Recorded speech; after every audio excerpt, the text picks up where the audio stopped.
Now I'm in my podcast. I'm just gonna pick up where I left off. Trip, you there?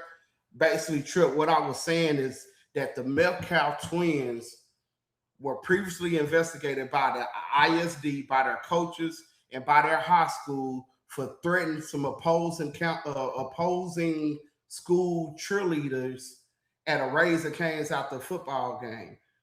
Verbatim, verbatim, told the cheerleaders that they hands are bisexual and can knock a bitch out. This is reported information. These cheerleaders were scared for their lives. Frisco ISD knew that. Frisco ISD knew that. The high school knew that they threatened these cheerleaders. If you threaten a cheerleader as a big bad football player, you'll threaten anybody. You ain't scared of nobody, especially when you got your twin right there and he on that same thing you on. They threatened them girls. The girls, and these are white girls, not black girls. These are little white cheerleaders who went and told their parents. And they filed every complaint necessary to Austin and Hunter Metcalf's coaches, to the school, and to the ISD itself. And they were placed under investigation. And guess what? Mike Howard knew it. Carmelo Anthony's attorney knew it. Carmelo Anthony's attorney chose not to call them after subpoenaing the records for that investigation, and chose not to use it.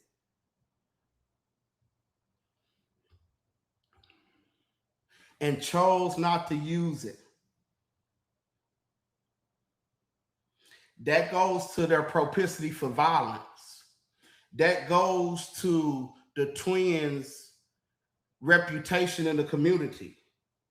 That goes towards Carmelo Anthony's mindset at the time that he acted and why he needed to defend himself. That's what that goes to. You know what I'm saying? So for that not to be utilized, I just don't understand. And I was in Dallas County today, and occasionally I see Mike Howard. I don't really know the guy personally, but I see him sometimes in the hallway as we walk and handle our cases. But I didn't see him today. Yeah, I didn't see him today. I was looking for him today. I had some questions for him today, and I didn't see him today. I thank God I didn't see him today, because I was already emotionally heightened about what happened to that boy. And just thinking about everything that I know he did and didn't do, yeah, it probably would have been some bad words coming from me. But let me just move on for that, because this is not about me or my emotions. This is about Carmelo and the defense or lack thereof he received in this trial. So again, there's credible, tangible, documented evidence that these boys are violent, and that wasn't used by Carmelo Anthony's attorney in a self-defense case. Because if Carmelo may have heard through the grapevine, man, don't mess with the twins, man. Them twins over there at Memorial, they be tripping. You don't want fool with them. They be on something, man. They crazy. If he knew that about them, then he already knew what they was on. So, that is important, that the jury should have heard about that. As a skilled murder trial attorney, I'm telling you, they should have heard about that. And quite frankly, that's ineffective. That's exactly what that is. And I'm not coming from my own opinion about that. I've only talked to about 30 or 45 defense attorneys today. 30 or 45 defense attorneys who have no idea what the strategy was, or if there was a strategy at all. 30 or 45 defense attorneys asking why was there no mitigating evidence. Come on, no mitigating evidence? Man, I wish Drew was over here. Drew, where you at? No mitigating evidence? Come on, man, we mitigate a Class C ticket. How you mitigate? We show proof of employment, show character witnesses. We do that on the lowest level of marijuana cases. Every attorney mitigates in every case. Why was there no mitigation for Carmelo Anthony in his murder trial? where he's been accused of being a murderer. Let me tell you what else I found out today that's actually true because I talked to this mama. Carmelo Anthony saved somebody's life before. Somebody was drowning. Carmelo Anthony, the good kid he is, good Samaritan he is, jumped in and saved him. This is where in the hometown for where they're from. And that mama today thinks that Carmelo Anthony is a superhero. This is about 3 or 4 years ago. It was in it's a news article on it. Why wasn't that brought up when the state is calling him a murderer, cold-hearted? Why wasn't he humanized? Why didn't his defense team put a persona on that to say, no, that's not who he is. That's not who he's a great kid. This is the kid he is. Some people think he's a superhero because he's actually saved lives before. Okay. So we got a bunch of questions. Let me get to the questions. We got a bunch of questions. The question is, how did it be an all white jury, no blacks on the jury? It's as simple as this. It's a number of games. What up, Wadi? There you go. There you go. There you go. And I'll say this as humbly as I can say, one of the best attorneys in Texas, Attorney Andrew Wilkinson, now on the live and now in the game and ready to fight for Carmelo. But we gonna get past that. 100%. What up, Wadi? It's all good, baby. I can't hear you, baby. You good? Yeah, I say, can you hear me? Okay, can you hear me now? I'm telling these people, we're talking about jury selection. We're talking about jury selection and why there was no black jurors on this jury. Well, like I'm telling the people, when we go to trial in a Collin County, they're going to say, well, only 10 to 11% of our entire county is black, and the rest of the county is non-black. So if the jury is supposed to be a cross representation of your peers of the community. So if there were 600 potential jurors, that means at least 60 should have been black. Okay. Right. It also depend on where they placed that in this jury pool, because the people in the back of the 600 are really, really not likely to get called. It's only the people towards the front of the 600. And then when it comes to jury selection, black people, we complain, but we just got to show up. We got to show up. That's the way that we can effectuate change in this judicial system. We got to show up for jury duty. And when we show up, it's not an inconvenience. You're not trying to get off the jury. You try to get on the jury. I'll say that again. Black people, Mama and them told us wrong. You just go and try to get out of, say this and they won't put you on the jury. Don't do that. The more people that's likely to get on the jury is the people that don't say anything. The people that don't talk, they're more likely to get on the jury, because it's not a selection, it's a deselection. We eliminate the people we don't want. And whoever's left over, that's who's selected from the jury. But in Collin County, when you don't have many blacks out of the group to choose from, it's highly likely you're not going to get any blacks. And then I heard that there was 3 black women left over, and the DA struck all 3 of them, and Mike Howard objected. That's a good objection. They tried to say they struck those 3 women because they was in education. They may have some ties one way or the other to the Metcalfs or the Anthonys. Nah, they really struck them because they was black. Let's call a spade a spade. They didn't want nobody to relate to Carmelo Anthony on that jury. So, Mike Howard objected. The judge denied it. That was the right objection. Another thing you probably can do is just challenge the whole jury array at the very beginning. When you get that list as an attorney and you see, oh no, it's 100 people here, but only 2 are black to choose from, you got to challenge it right then and there.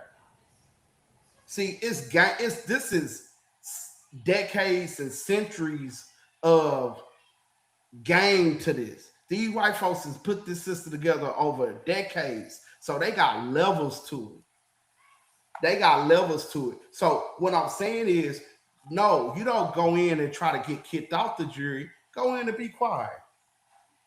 They say it's a black man on trial. Can you send him to jail? Yeah, I can send him to jail.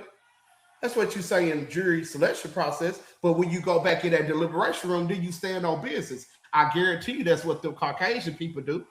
They hold their hand till they get in that deliberation room. They don't show their racism till they get in that deliberation room. They don't show their biases or prejudice until they get in that deliberation room. Y'all gotta know how to get on the jury, black people. It's time out of not going to jury duty. Hey, how can I get out of that? That's one way we can effectuate change plus voting. We gotta go be on that jury. Why did you got anything you want to say to the people? Can you hear me?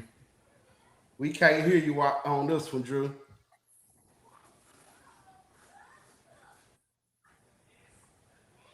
You can hear me, Drew, Trip? let me just add you on the live. Yeah, Okay, yeah. I'm finna add Drew to the live. So let me go back to this cover up. This cover up. I'm gonna call it a cover up because I call a spade a spade. It was a cover up. Drew, there is credible evidence that these boys have threatened people before and it was not utilized. There you go. YD, what up? What's up, baby? So I'm talking to the people about it. We trial attorneys, so let's let them know how I usually go. But I'm talking to the people about the Metcalfs threatening these cheerleaders, his attorney having that information and not using it to show them to be propensity to have violence. Well, in our conversation with Carmelo's father, he shared with us a few things, and one of the things that he shared with us is that the attorney's reasoning for not sharing some of those things was, because the judge couldn't talk about character. Look, man, different attorneys got different got different approaches, but me, I'm getting into that shit. You know what I'm saying?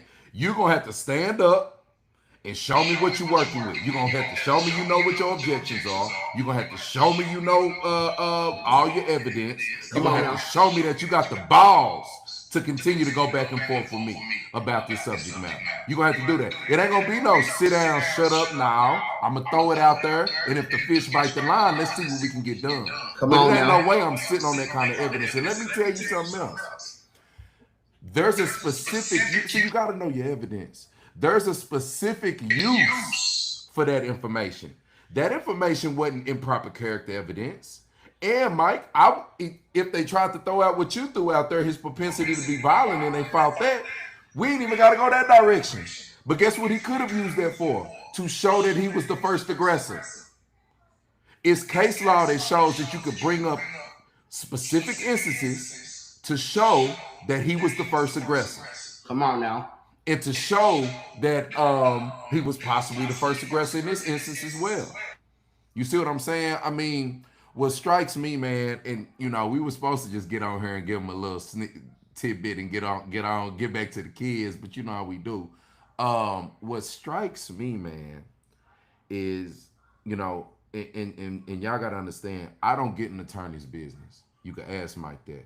People come to me, well, Mr. Wilkerson, you trying to charge me 5,000? I just gave 4,000 to this attorney. You gonna get the money from him? Nah, fam, that's between you and that attorney. Like, I'm not. Well, should I file a grievance? Hey, man, that's between you and that. That's how I roll. I don't really do that. Look, when the restaurant get my food wrong, I don't even send it back. You see what I'm saying? That's the kind of dude I am. I don't go after people's jobs, none of that. But let me say this, because I've been battling this all day on how I wanted to word this. I'm gonna just say it, man. I think this was a lynching. I think that you either got a high level of incompetency here, or you got a high level of involvement, and neither one of those is good. You either got a high level of involvement with the prosecution, or you got a high level of incompetency. Okay, which says, and attorneys hate to hear this, but look, I ain't in this game to be liked by prosecutors. I ain't even in this game to be liked by defense attorneys. You understand what I'm saying? What it screams is ineffective. It screams ineffective. Okay? You argue self-defense. Then you don't even have your client testify. Self-defense is subjective, ladies and gentlemen. You don't get to watch me act in self-defense and stand back and say, "Oh, I wouldn't have did that." No, that's not the standard, baby. That's not the standard. Self-defense is viewing it from my viewpoint and my eyes and my mind frame and what I knew about this person before I did what I did. You see what I'm saying? You got communicated evidence of prior violence, right? Things that Carmelo may have known about the Metcalf boys. You also got uncommunicated. It's violent stuff that they could have did that he ain't even got to be aware about, y'all. It's too many roads to get this evidence in, baby. It's too many to just throw your hands up and not do it. It's just too many roads, man. You see what I'm saying? So my point to you is you argue self-defense, then you don't even have him. Well, this is what I do when I argue self-defense, okay? And people say, "Oh man, you all you do is represent murders." I'll have you guys know, and I really don't care if y'all like it or not, but I'll have you guys know that 95% of the time we argue in self-defense. 95, we not representing people that's just going shooting up the club and going shoot. That ain't what's going on. You see what I'm saying? So what I do, I say, "Judge, may the witness step down." May the witness step down. I put a chair right there in front of the jury box and I sit him in that chair and I psychologically go through each and everything he saw, each and every thought he had when he saw it, each and every thought he had when he saw it and thunk it and thought back to somebody else getting punked by this boy or him knowing something that, you know, his propensity to be violent that don't. I get into all of that. Well, what were you thinking? Please make the jury understand why you were thinking that, Carmelo. Please make the jury, where were your hands at when you were thinking this? Where were you sitting? Where were they standing when you were thinking this? Oh, he jumped over 3 bleachers to get to you. What were you thinking when this big old dude was running at you over these bleachers? Did you know what? Did you know why he was approaching? See, you got to go through step by step meticulously. That's why not calling him at all, ladies and gentlemen, Lord have mercy. I can't wrap my mind around it.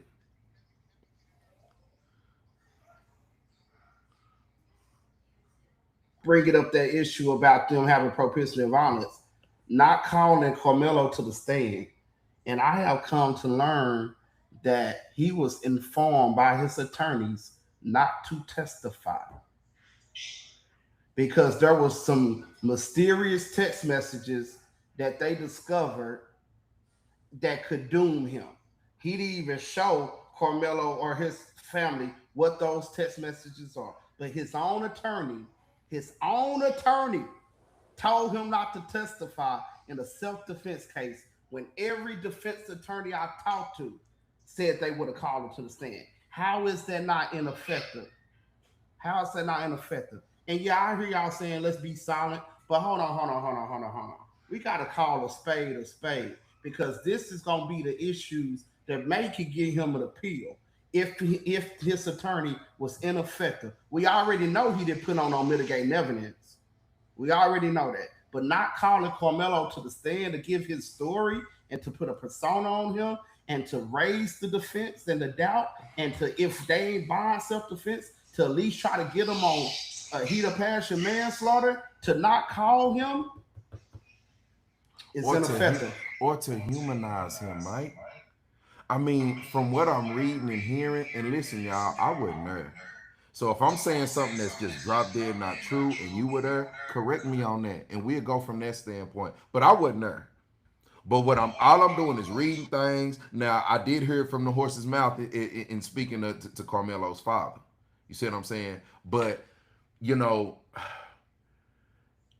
you gotta, white, let me tell you, black defense attorneys, white folk in the jury box ain't gonna humanize your client for you. They're not gonna do that. They're not gonna say, "Oh, well, he's never been in trouble before. Oh, 3.7 GPA. Oh man, this was just an isolated incident." Oh, they not doing none of that. You understand? You have to put him on that stand and talk to that man as he talks to the jury and looks at the jury in their eyes and says, look, I've never been in trouble before. I don't even have a violent history. Oh, by the way, you guys are saying that I'm indifferent to human life. I actually saved somebody's life a couple years ago. I mean, god damn, bro. Like, what are we, Lord forgive me, what are we doing though?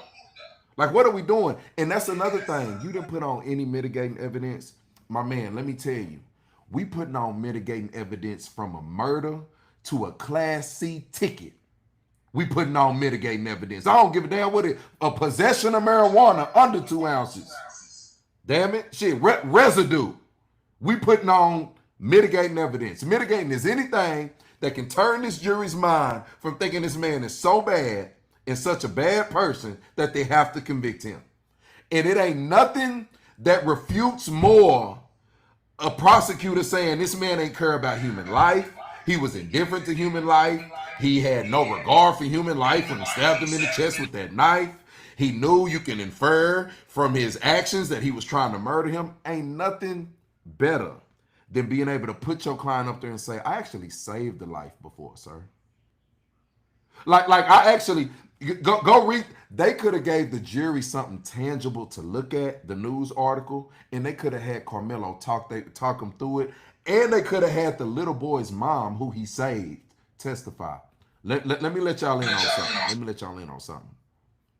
And this is how much I didn't want to be just spreading bullshit, right? I went to the post that the mom posted. I went to her profile. And I texted her. I mean, I inboxed her. We getting on a call tomorrow. I had one question for her. One question. Did they subpoena you? She said no, or I would have been there. To not even subpoena the mother of the child's life that he saved. I mean, I can't wrap my head around. You got to understand. You got to keep rolling with the punches in this game. I got somebody else I got to represent. Then I got somebody else I got. So I usually don't dwell on things, Facebook. I'm telling you. Like, I don't even dwell on things in my own life. I probably should, but I usually don't. Because it just ain't no time for it. But I'm dwelling on this, man. Because to call the mama up there, and the mama, I'm sure, did the best she could. She ain't know no better. But to not call, I mean, bruh, I've never had a mitigating piece of evidence like that. And to just sit him up there. I mean, damn, you didn't call him during guilt and innocence. Call him during punishment. To talk about you got a second bite at the apple. That's the way it works, ladies and gentlemen. During guilt and innocence, you get to argue manslaughter. You get to elicit testimony that says that he was in a heat of passion when he did what he did. Just so you got something to fall back on. That's what I meant when I said I hope his attorney is pivoting. That's what you do. That's what I do, at least. While I argue self-defense, I'm bringing out facts and I'm asking questions that says maybe my client was scared and he ain't had no time to think about it. That way, if the jury thinks it ain't self-defense, I get up. What have I said before? Without even brainstorming on it. If you think my client did this out of fear, then you got to acquit him. It's self-defense. If you think my client did this because he was angry, then you got to acquit him of murder and you got to find him guilty of manslaughter. That's how you do it. After setting it up. That's what I meant by pivot. I didn't mean we giving up on him or none of that. No, that's the smart play, man. That's the smart play. But honestly, Mike, I feel like we rambling right now, fam. You know what I'm saying? I feel like we rambling right now. Yeah. Yeah.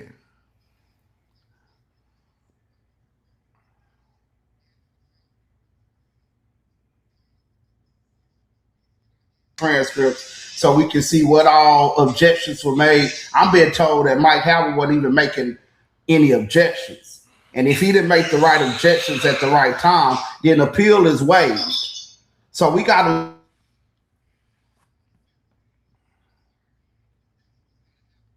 high profile case in this matter. You put your bar card up for scrutiny. And if you don't do a good job, then it needs to be discussed. Because had I put up that type of effort for Carmelo Anthony, the bar be calling my phone tomorrow. The bar will be on my phone tomorrow. This time we need to talk about this ineffective assistance counsel you did. And let me tell you something else about why you would go with an attorney that can relate to your son as opposed to an attorney that look like them. That man can't tell your son's story. He can't tell them what it is to be a black man in America, what it is to always feel so, inferior to the white man. A white attorney can't tell that story. He don't relate to it, and he not gonna tell that story. He also not gonna go against his white counterparts. Me and Drew didn't get to being called the not guilty boys because we making friends. We call them not guilty boys because that's the verdict we hear at the end of our trials.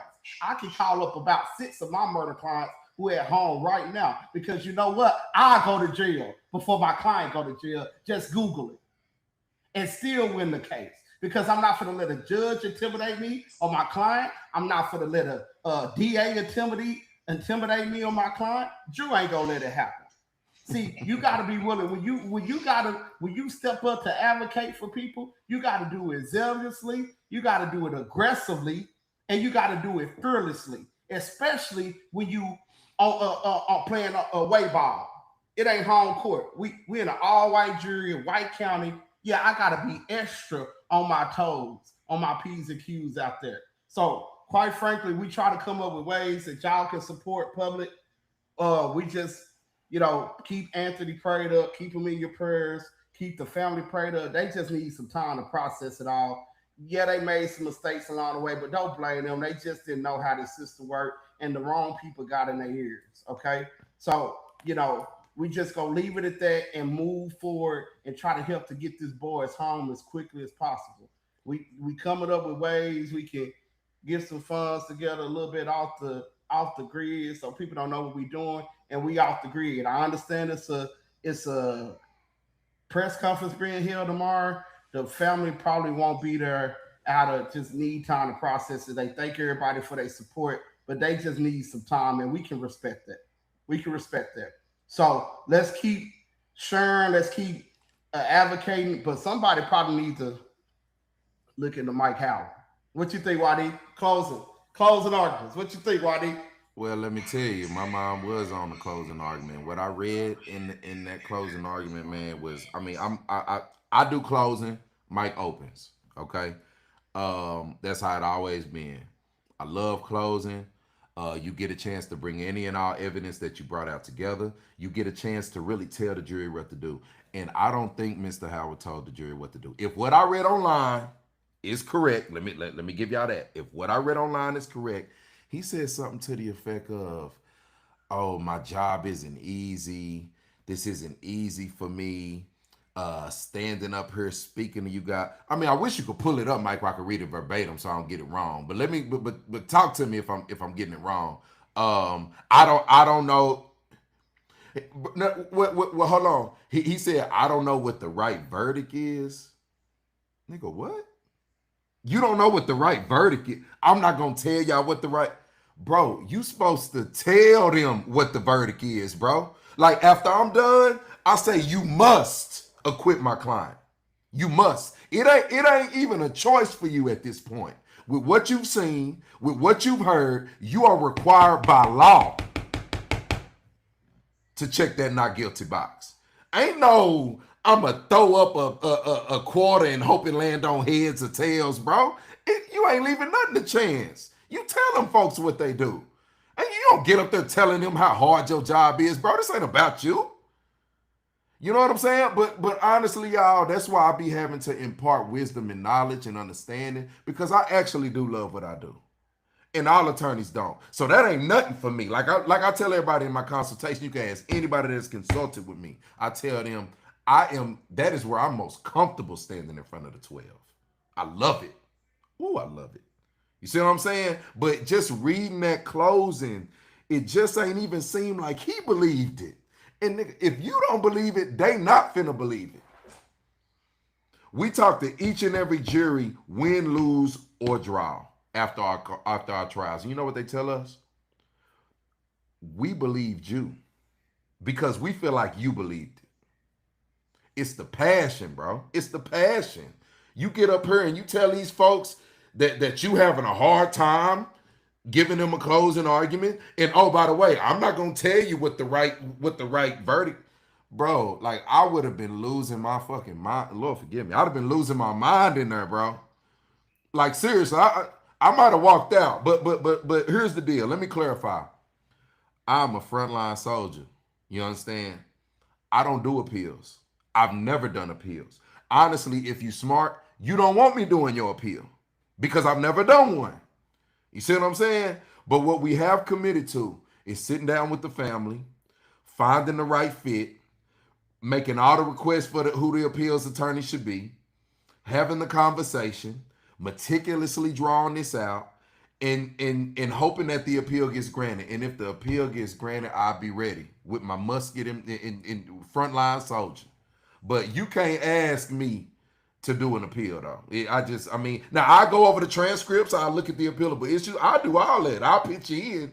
But as far as bringing the appeal home, I don't do that. Facebook. I'm on the front. I'm on the front end of things. You see what I'm saying? So just clarify. We don't want to be putting out false information. You see what I'm saying? We are not actively turning in the appeal. We are assisting, consulting, and making sure it get brought home. And then once, if the alley-oop is up there and the appeal get granted, I promise you I'll windmill it on a fast break. I promise you.